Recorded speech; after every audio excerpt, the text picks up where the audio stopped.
Επιμένει πάντως η Ομόνοια με τον Βακουφτσί τώρα.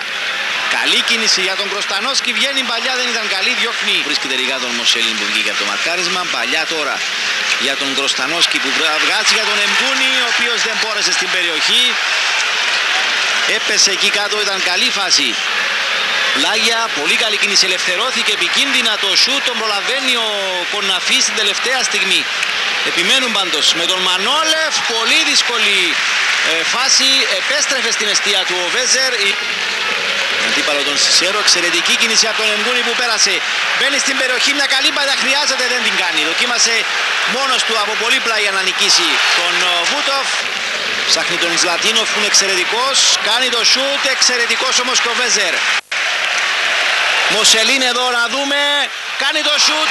Πολύ καλό σούτ. Αντίδραση όμως σωστή. Η ομάδα της Λίτεξ. Να δούμε παλιά στην περιοχή. Μόνος ο Νοβάκοβιτς. Και η μπάλα όχι είναι offside. Είναι offside. Δεν μέτρα τον γκολ. Σωστή. Ξεκάθαρη υπερανπάση αμφιβολίας. Ελευθερώθηκε. Κάνει αμέσως το σούτ και αναγκάζει τον Βούτοφ. Παολο Ρίν δοκιμάζει από μακριά, κάπου χτυπάει μπάλα, πάει έξω.